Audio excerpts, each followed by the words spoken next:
Hey everyone, how's it going? Welcome to the NoDQ.com live recap of WWE Crown Jewel 2021. A little bit later than I was hoping for, but unfortunately, there were some unexpected issues that I had to deal with. However, I am here in prime time. We'll see if it helps. I know it was an odd time to do a live stream at 4 o'clock p.m. Eastern time. Here we are, 7:30, which is close to the No DQ review time. We're here. There's a lot to talk about. Crown Jewel was a very eventful show. I got a lot of thoughts on it. Shout out to everybody that's here right now, and I do thank you for tuning in despite the issues from earlier. Walter Cruz with a $2 super chat. Thank you, Walter. Says, hey, Aaron, missed the event. Who got the most right? I missed one match as far as predictions, and that was the King of the Ring final. But we'll get to that in just a few minutes. If you have the opportunity, please share a link to this video on social media. Let people know I am live. We're talking Crown Jewel.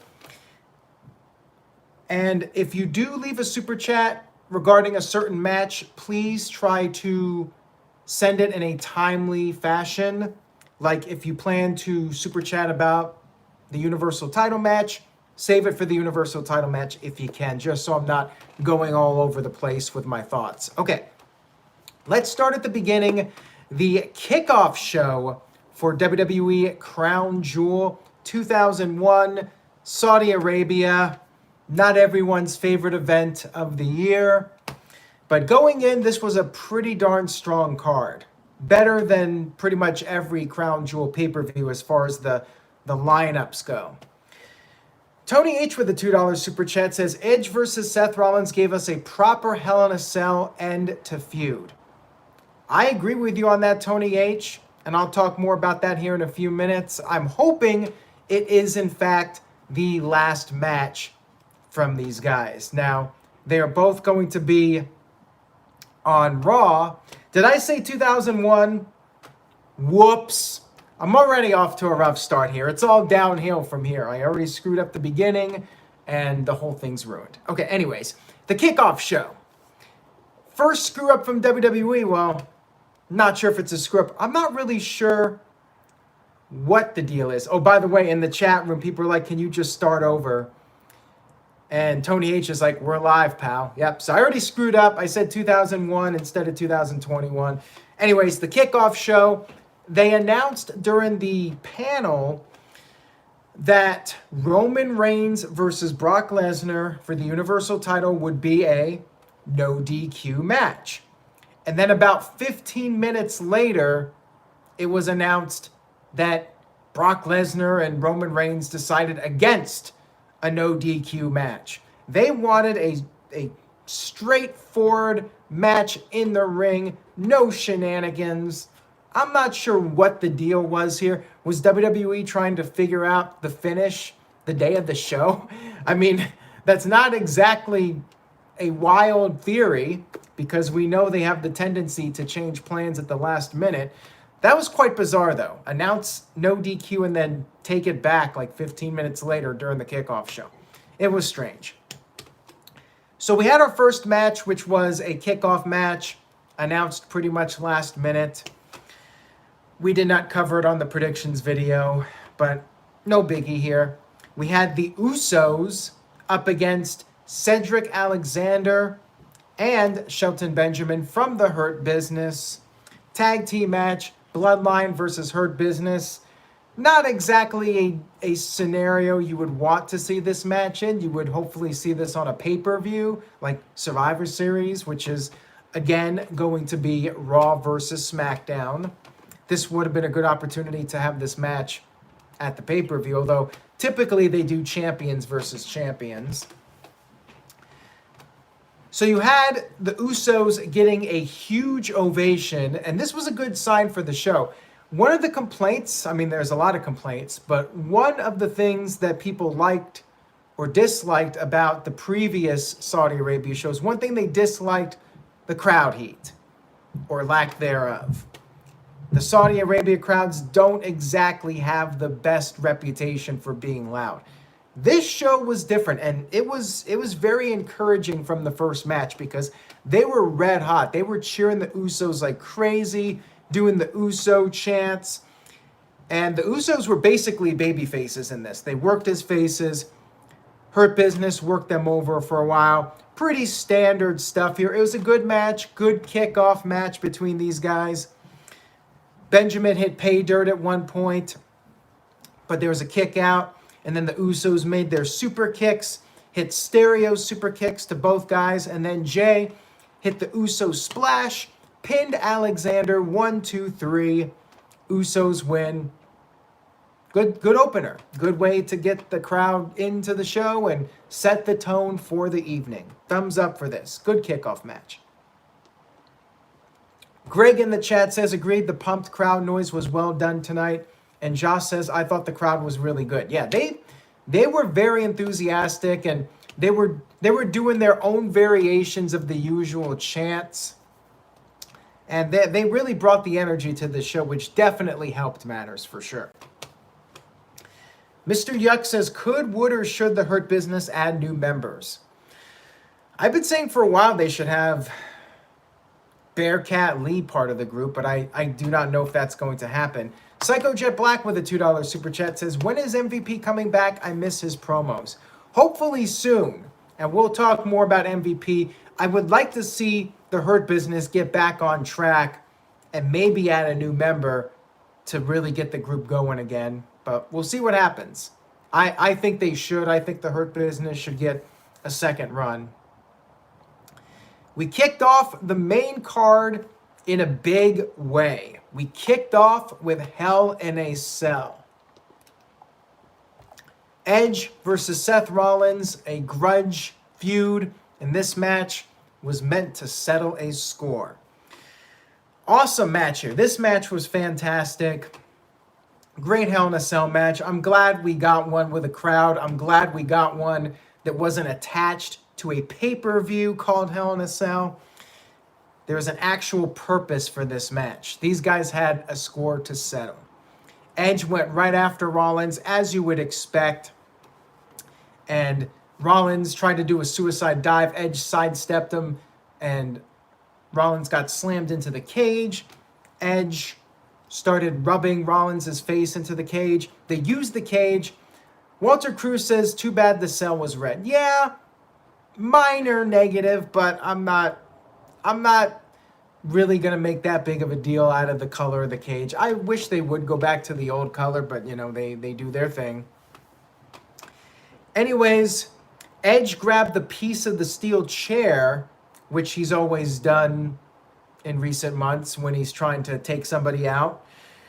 However, Rollins was able to stop that from happening, stop the carnage, and Rollins tried to do a concerto to Edge, but he was able to counter that. And then, unfortunately for Edge, that piece of the chair, that plan backfired on him because Edge went for a crossface, and Rollins used that piece of the chair into the eye of Edge. Mr. Dark Fantasy says, I've been watching you since 2012. Love your content. Well, thank you for that. I appreciate it. Rollins did a big frog splash. Edge kicked out of it. Rollins hit an unprettier. Edge kicked out of that. And then they did a really cool spot. I'm going to say one negative here. The camera work. A lot of instances on this show, the camera work could have been done a lot better. They did a really cool spot where Rollins was on the top rope and Edge pushed him off. Rollins crashed into the cage and then fell all the way down through a table that was below. I really love the spot, and I don't remember the last time they did it. If it's been done, I don't remember it. But I thought it looked really cool. Camera work was not great. Tony H says the camera work in WWE is just weird lately. Yeah, I agree with you on that one. Josh Mansfield says he thinks the lighting at Crown Jewel actually made it easier to see the cell, to be honest. Yeah, it didn't really bother me that much. So I'm not going to really talk about it. It is what it is. Edge brought in the steel steps, hit an Edge-O-Matic onto the steps, and then I love this. They did some throwbacks, some callbacks to previous Hell in a Cell moments. Edge did a flying elbow using the steel chair, just like what Mick Foley used to do back in the day. That was, of course, a throwback to 2008. So I like how Edge is using moves that he learned in previous Hell in a Cell matches. I thought that that was very clever. Rollins busted out the pedigree. You know, when in doubt, you gotta use your former leader's move. And Edge kicked out of that.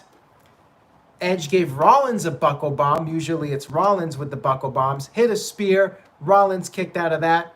Crowd started chanting, "This is awesome." Edge brought a ladder into the match, but that ended up backfiring on him for a bit because Rollins reversed him into it. And then they both were climbing up the ladder. There was another table set up, and Rollins gave Edge a sunset flip powerbomb through the table. Edge still kicked out of that. Crowd was just unglued at this point.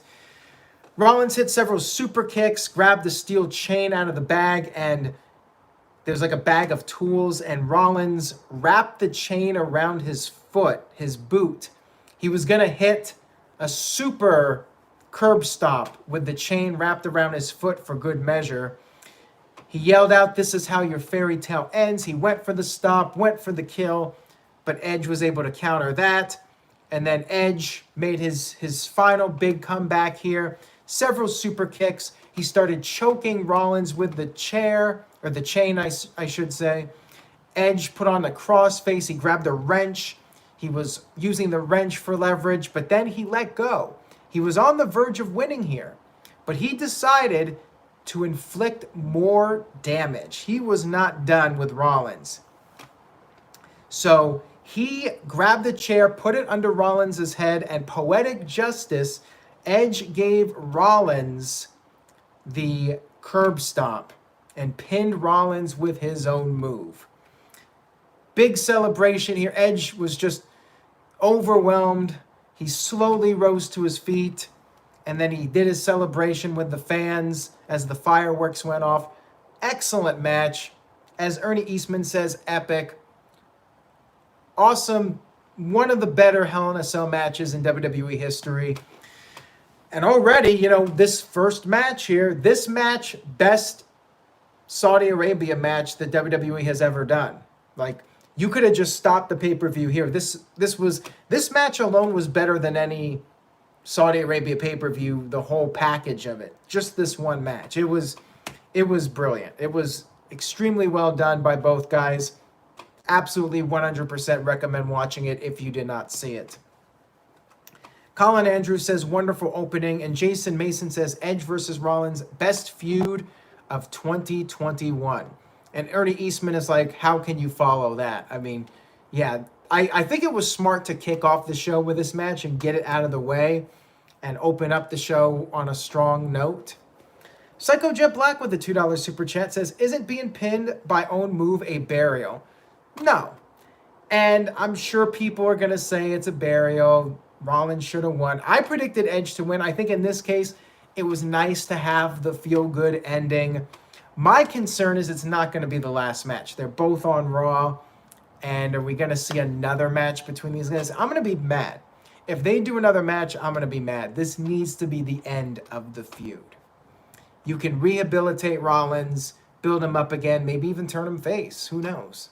But don't do another match with these guys, please. Next up, we had Mansoor versus Mustafa Ali. Of course, this was the hometown of Mansoor. And this was a really good match, too. I mean, they could not follow the Hell in a Cell match, but I thought it was a pretty solid match. Crowd was hot, as you would expect. Ali was being the heel. He was trash-talking, calling Mansoor all the names, loser, worthless, and so forth. It went back and forth. Mansoor was getting the upper hand. Ali would go to the outside of the ring. And after Ali started with the trash talking, Mansoor got fired up, made a comeback. Ali was begging off a little bit. Ali went for a 630 but missed.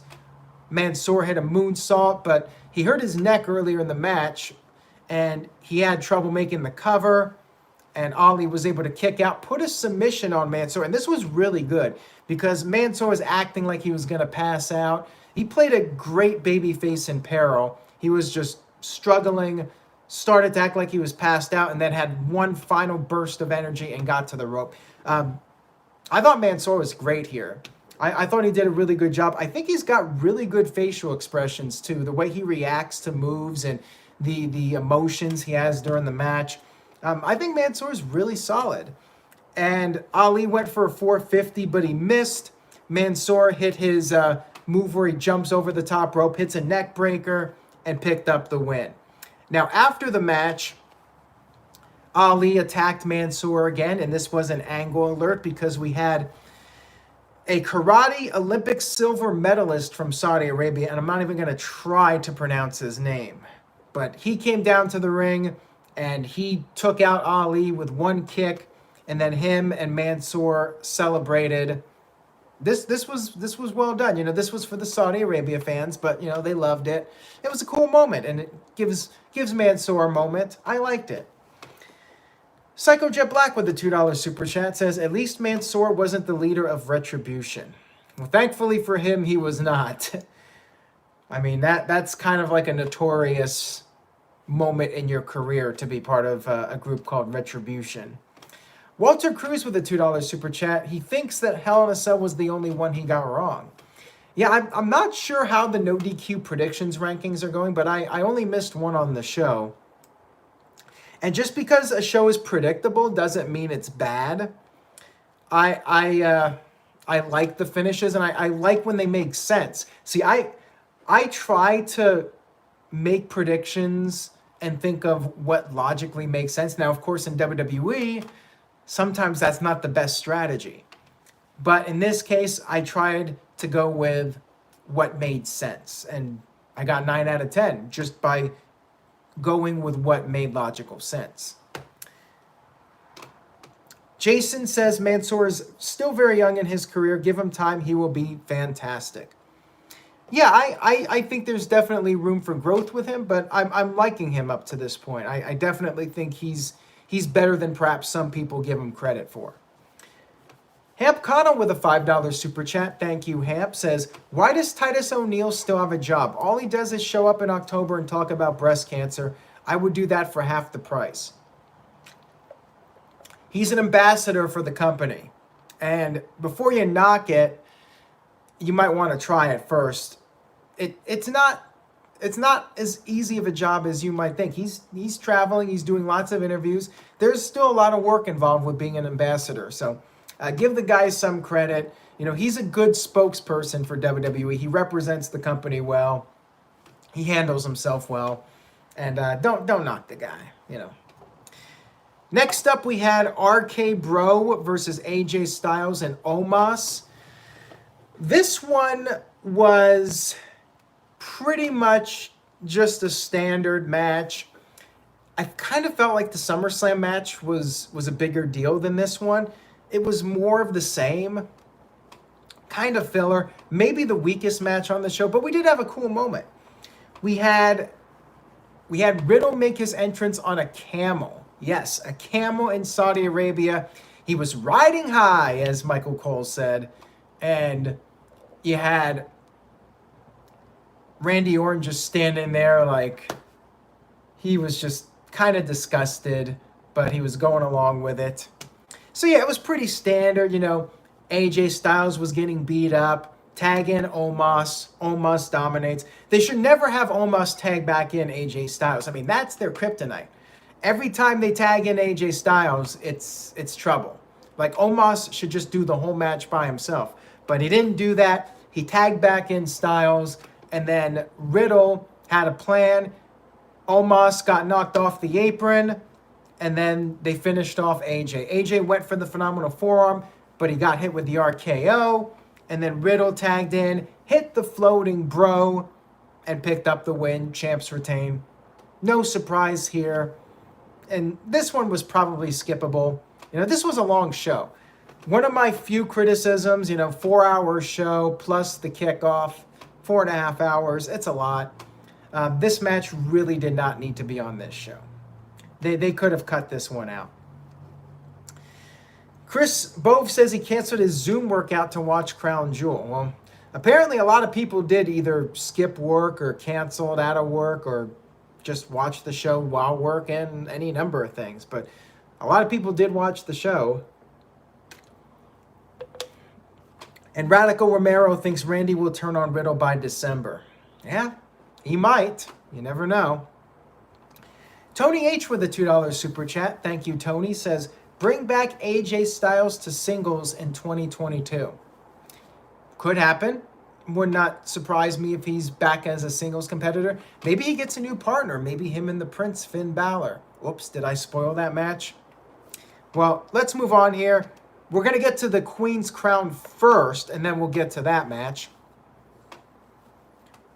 We had Zelina Vega versus Doudrop in the finals of the Queen's Crown. And typical Saudi Arabia, they got to be fully covered from head to toe in their attire. And this match was okay. Nothing special. Pretty much the gist of it was that Doudrop was hard to move around. Zelina Vega couldn't get much going. She had to try to drag Doudrop back in the ring to attempt to pin her. And it went back and forth a little bit. The match was about 5 minutes, which longer than any of the other Queen's Crown matches. I mean, by far. I think the longest one was not even 3 minutes. This one went about 5, and Doudrop hit a sidewalk slam, got a near fall, but then she hit a running senton splash, got another near fall, but Vega then hit the code red, scored the victory over a very game Doudrop, and had her big celebration. Not surprised. Zelina Vega had the crown, the robe, everything, the scepter, posed on the stage.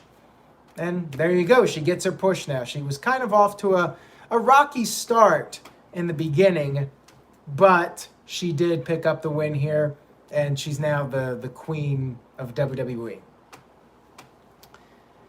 Next up, we had, well, before we get to that, Psycho Jet Black with the $2 super chat says, at least Nia Jax did not win the Queen's Crown. Yeah, you're right on that one.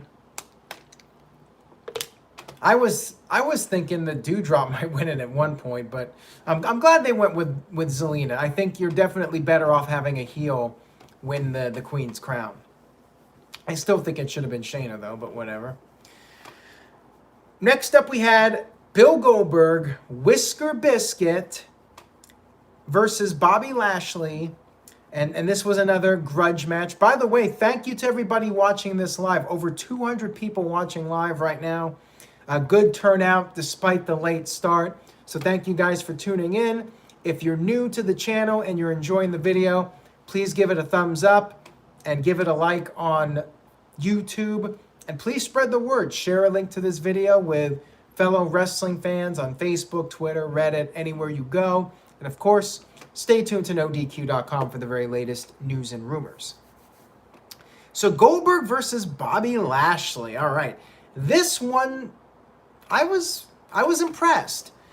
This was not like a great match or anything, but for Goldberg standards, dare I say this was the best match of his second run with the company. I mean, he held his own here, and I think one problem was that they had the tables and the chairs, kind of the same stuff that Edge and Rollins had, but Goldberg, he took a little bit of a beating here. He got attacked with the chain, and Lashley used a steel chair on him, and then brought a table in the ring, went after Goldberg's leg. Lashley jumped off the top and stomped on the chair that was wrapped around Goldberg's leg. It was looking very bad. Lashley went for a spear, but he missed, and he crashed through the table. Goldberg didn't have to do any work there, just move out of the way. And then Goldberg, with the bad leg, hit a spear, and then people were wondering, would he even attempt the jackhammer after the whole Undertaker debacle, but he did it. He got up Lashley, and he hit the jackhammer. And he did not go for the cover, though. He decided, kind of like Edge, he had some more unfinished business. He was going to inflict some more punishment to Bobby Lashley. So he took Lashley to the outside, speared him through the barricade, which is a spot I was definitely expecting. I mentioned it on the prediction stream.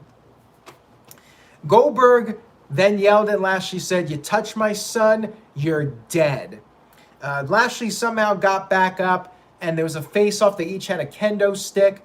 Goldberg got the upper hand. They were fighting on the stage, and then Goldberg speared Lashley off the stage through a platform below. There were tables or whatever. Lashley was speared off of the stage through the table. It was falls count anywhere, no holds barred, whatever. I think it was no holds barred, but they were doing falls count anywhere. And Goldberg pinned Bobby Lashley. Again, I went with Goldberg, not surprised, given the storyline, given the fact that Goldberg lost his previous 3 matches. Yeah, this match went about, I believe, 10, 11 minutes. Much longer than your average Goldberg match during his second run. It was decent. It was not a classic by any means, but I give Goldberg credit. He worked for this one. He earned his paycheck. And then he had his big celebration, and he said, "Don't mess with my family," as he left the ring. So Goldberg wins. I know some people upset about Lashley. Going back to that earlier super chat, though, I think with MVP, he wasn't there. So that can be Lashley's excuse. He didn't have his manager there. You can reform the Hurt Business. Lashley can say, "I'm tired of this. We're getting back on track here. Hurt Business together again with a new member." And you bring in Bearcat Lee, and you have a brand new Hurt Business, and they're going to take over Monday Night Raw. I think that's what you do next with Lashley, but we'll see what happens from here. Leatherface did not like how Lashley got up after all that. Yeah, I mean, that's not really necessary. I guess that kind of makes him look strong, but yeah, I'm not sure I would have done that. OG85 with a $10 super chat, thank you for that, says, "Glorified house show? Not anymore." Well, he's right about that, and the crowd continued to stay hot for this. They were hot for pretty much every match on the show. They really didn't get quiet at any point. They were very invested in pretty much everything that was going on. Oh, and Leatherface says, "I did like that he got up." So he actually thinks that was good that Lashley got up and didn't sell it like he was dead. So there you go. Now we move on to the King of the Ring final match. Finn Balor versus Xavier Woods. These two had mutual respect for each other. It was a fair competition between these two, back and forth. It was a good match. Would not say it was like an all-time great or anything, but it wasn't really in the position to be that kind of match. It was just, 10-minute match put in the middle of the show with a feel-good moment. Back and forth here. Woods did a big superplex that Balor kicked out of. Xavier went for the flying elbow, but Balor countered that. Went for the coup de grace, but missed. And then Woods hit the flying elbow on his second attempt. Picked up the win. This was a good Raw TV match. Woods won the King of the Ring. Said it was his destiny to win. Had a big celebration. He had the announcer proclaim him as the King of the Ring. It's cool. This is the one match I got wrong, but I have no problem with Xavier Woods winning. To me, this was one of the tougher matches to call. I could have seen this one go either way. Walter Cruz with a $2 super chat says, "All hail King Woods." And Jason says, "Good for Woods to win, but this was a low-key, just a participation trophy." Yeah, some people think he's never going to win the world title, and maybe this was just something to give him so he has an accolade. I mean, it was nice. He's always made a big deal out of it. He finally gets his win. I'm cool with it.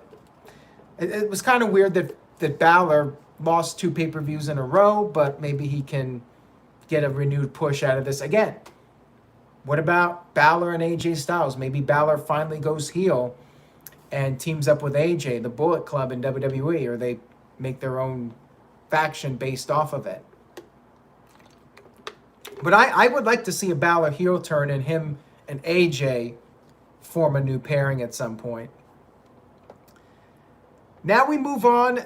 Before we get to that, actually, the game is on 100, sent in $2. Thank you for that. Says, Xavier Woods' King of the Ring win is his U.S. Intercontinental World Title, in my opinion. Yeah, it might be. That's the thing. It might be WWE saying, hey, we appreciate everything you've done. Here's the King of the Ring title, sort of thing. But you never know. Maybe Woods will get his day on top one of these days. So next up, we had the WWE Championship, Big E going up against Drew McIntyre, or Drew McIntyre, as we typically know him as. Two of them had a stare down. Another match about sportsmanship. Two baby faces going at it. They just had a little bit of test of strength movements back and forth. McIntyre would run into him. Big E would not move. And eventually McIntyre got Big E down, hit him with a belly-to-belly suplex on the outside, got the upper hand for a while. Then Big E made his comeback, hit several belly-to-bellies, but McIntyre was able to come back from that. It went back and forth for a while. McIntyre went for a Claymore, but Big E caught him with a power bomb, put on a submission hold. McIntyre escaped from that. But then Big E hit the big ending. 1, 2, no. McIntyre kicks out of the big ending. And then Big E took him up to the top, was going to go for an avalanche big ending. But McIntyre countered that with a bulldog off the top. McIntyre then got the Claymore. However, Big E kicked out of the Claymore. To show you how much this finisher has been protected, the crowd just went nuts. They chanted, holy shit. Then they tried to get McIntyre back in it. They were like, one more time. They chanted one more time at him. McIntyre made a big mistake. The mistake you never want to make. He's a babyface, so he should know better. But the heels always try to hit the babyface's finishing move. And it always backfires on him. And it did here. McIntyre tried to hit the big ending on Big E. But Big E, knowing his own move, countered it. Hit another big ending. 1, 2, 3 to retain the WWE Championship. Great win for Big E. Jason says good win. I say it's a great win. You beat Drew McIntyre clean in the middle. You kicked out of the Claymore. This was huge for Big E. Exactly what he needs as the WWE Champion. Clean win over McIntyre. No fluke, roll up, or anything dumb. He beat him 1, 2, 3 in the middle with his move. I thought this was extremely well done. Great match here. Walter Cruz with a $5 super chat. Thank you, Walter. Says, too bad Woods was drafted. Would have been very interesting if the King of the Ring winners got a title match and was still on Raw. Big E as champion. Good story. I agree on all that, Walter Cruz. And thank you for that.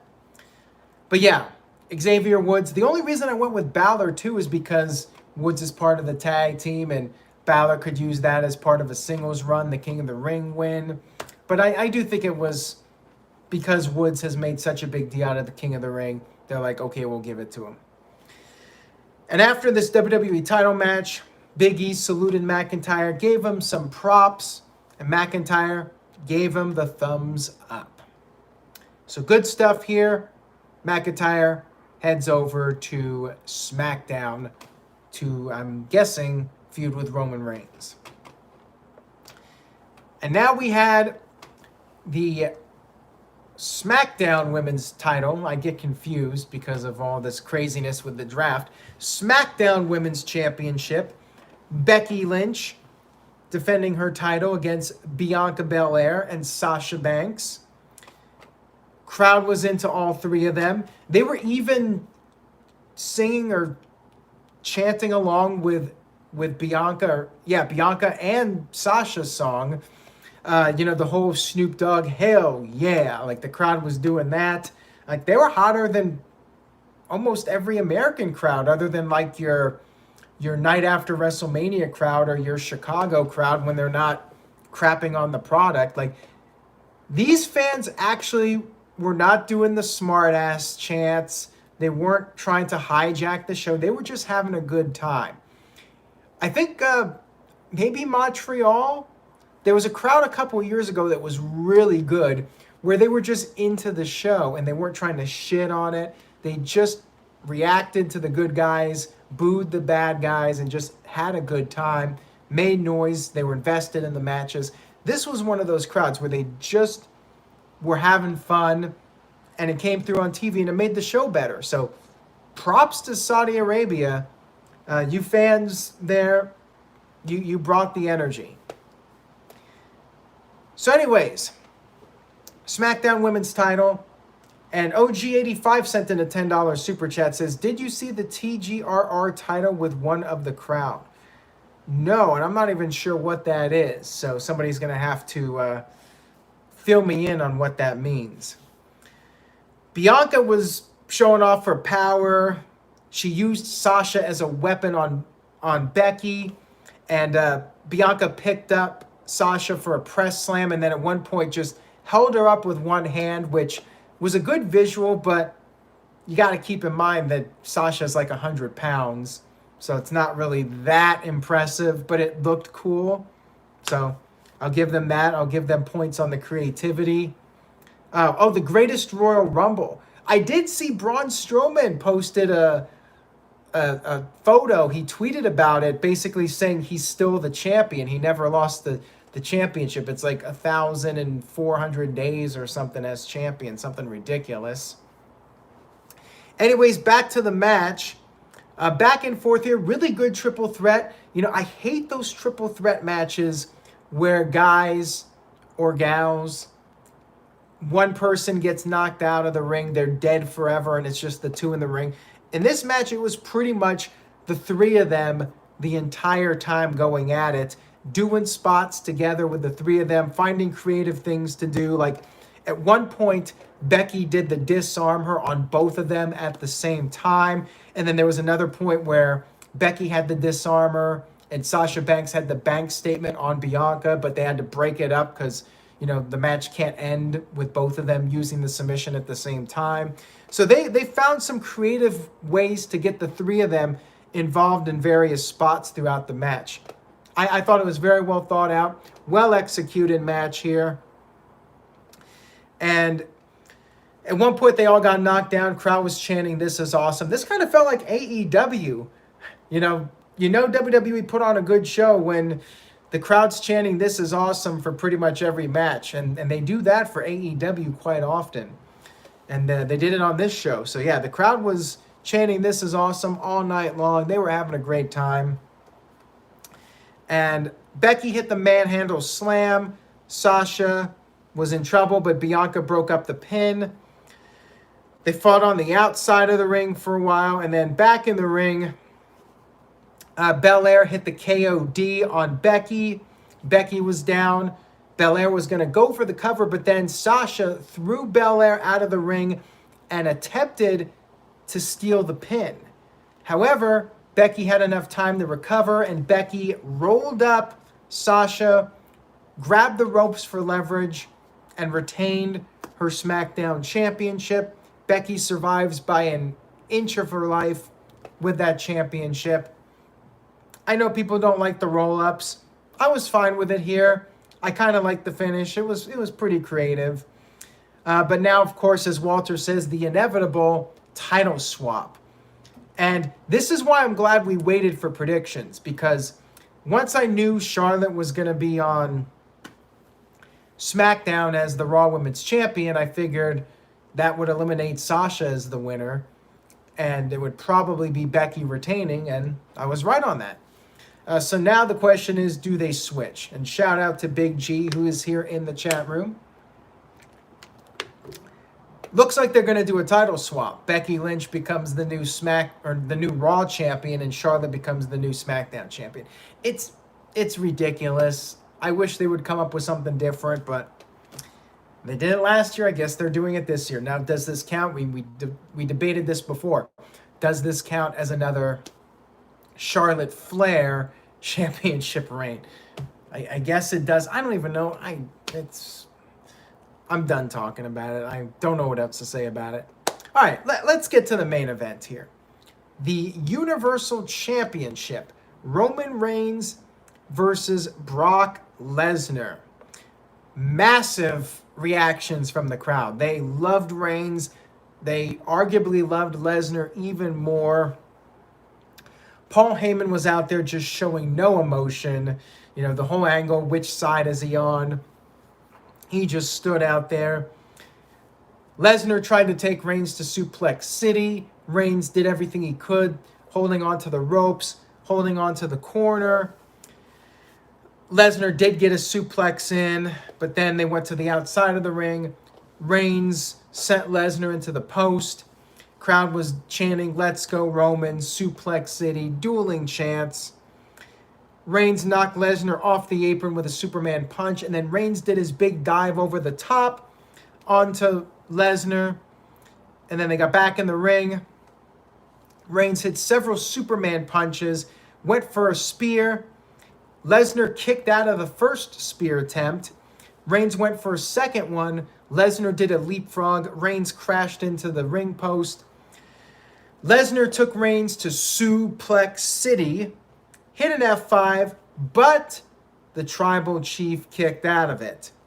Lesnar was very frustrated. Lesnar was great here. Lesnar started looking up in the heavens, like, what the hell's going on here? He's in disbelief.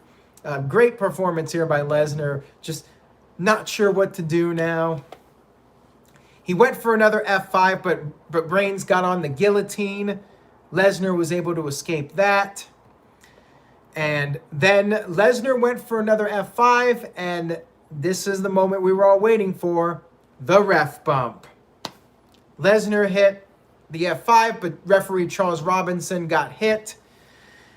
Lesnar had the title won. They did the Phantom cover where Lesnar was covering Reigns. 1, 2, 3, but there was no referee. Lesnar was checking on the referee. Lesnar was great here. He did this this beastly moan, made this noise of frustration, and he picked up the referee with one hand, trying to wake him up. And Reigns hit another spear. Referee was still down. Both guys were down. Paul Heyman grabbed the Universal Championship and said, "You know what to do with this." And then he slid the title right in the center of the ring. So Reigns and Lesnar were on each side, and we don't know who Heyman was actually trying to give the title to. They had their tug of war. They recreated that tug of war right before WrestleMania 31. I actually got a good laugh out of that they would do that as a callback. They did the tug of war with the Universal title, shades of 2015, and Lesnar got the title. However, the Usos ran down, hit Lesnar with double super kicks. Reigns hit Lesnar with the title. Second referee got in the ring. Brock Lesnar got counted out. Still your Universal Champion, Roman Reigns. And after the match, Heyman left with Roman Reigns and the Usos, but he did not exactly look happy. He did not look like he wanted that to happen. So they did not exactly do what I thought they were going to do. I thought they were going to have Heyman turn against Lesnar clear as day, but they still kind of left it open-ended where you're not really sure where Heyman stands. I'm kind of disappointed. I was hoping they would have shot the angle with Heyman betraying Brock Lesnar and full-blown 100% with Roman Reigns. I don't like how they kind of did not settle that. Now we still don't know if Heyman is fully on board with Reigns or if he's trying to stay on both sides. I think he should have just flat out turned against Brock Lesnar, but that's just my opinion. Now, let me get to a few of these super chats. Tony H with a $2 super chat says, Roman Reigns versus Brock Lesnar in an I Quit match. I'm all for it.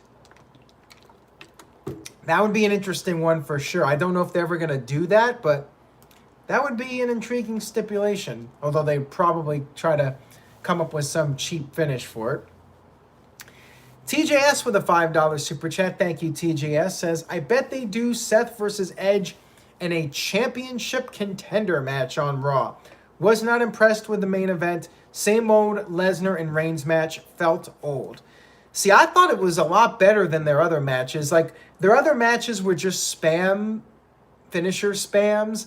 I felt this one, yeah, they did do the finishers and the kickouts, but I felt like it was a better match than their other ones, and I definitely like the dynamic better now that Reigns is a heel and Lesnar's a face.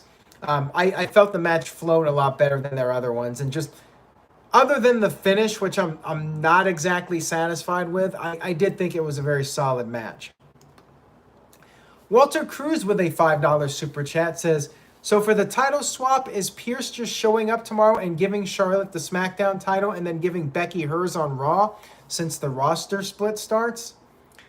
What did they do last year? I think they were still doing the draft, but yeah, that would not shock me if Adam Pierce just shows up and presents Charlotte with the SmackDown title. I could definitely see them doing that. Hamp Connell sent in a $2 super chat. Thank you, Hamp. He says, tug of war and contract signings equals ratings. Let's not get carried away here, Hamp Connell. You're like Psycho Jet Black. You're quite the comedian over there. All right. Let's see what you guys thought of the pay-per-view as far as the letter grade goes. 52% gave it an A. 31% with a B, 10% with a C, and only 7% of you gave the pay-per-view a D. So overall, you guys gave it an A, and that would be my letter grade for the show. I would definitely give it an A. Sean gives it a B. I'm giving it a solid A. Not an A+. I think Heyman should have turned on Lesnar. And that boy says, who do you think should be Big E's next challenger? Seeing a lot of A's in the chat room, by the way. Mike B and Leatherface giving an A. Chris gives it an A. MVP Kev with an A. Luez gives it an A. And Don Brown gives it a B. That's a good question. You know, Rollins, I think some people were picking Rollins because of the fact that he makes sense to be the next challenger. But I could see it being Rollins despite that. Hamp Connell with a $5 super chat says, it felt like an actual pay-per-view and not a, hey, give us your Saudi money. Yeah, I agree with you on that. It definitely felt like a regular pay-per-view. Or better yet, like a top-tier pay-per-view. It felt like a Royal Rumble or Survivor Series caliber pay-per-view. And I mean, let's be real here. This is by far WWE's highest grossing show of the year. I mean, there's a chart that shows just how much that show made. Psycho Jet Black says, watch, Big E's next opponent will be Dolph Ziggler. Yeah, I could see them doing that, funny enough. I could see them just having that match take place on Raw just because they can do that. I'm also thinking you could have Edge in there against Big E for the championship at some point. Why not? And Edge could put over Big E to make Big E even more of a credible champion. Like, that's something I would definitely consider. But, you know, it's probably going to be Big E versus Reigns. So they got time. They got time to build up Seth Rollins and kind of rehab him if they want to go in that direction. Maybe Bobby Lashley gets built up again. I could definitely see Bobby Lashley facing Big E again for the championship. Anyways, guys, that's it for my thoughts on Crown Jewel. Again, if you liked the video, please give it a thumbs up. Tell a friend, spread the word on social media, and stay tuned to NoDQ.com for the very latest news and rumors. We'll have a lot of news coming up here on Friday. Take care, everybody. Have a great rest of your week, and I will see you all next time.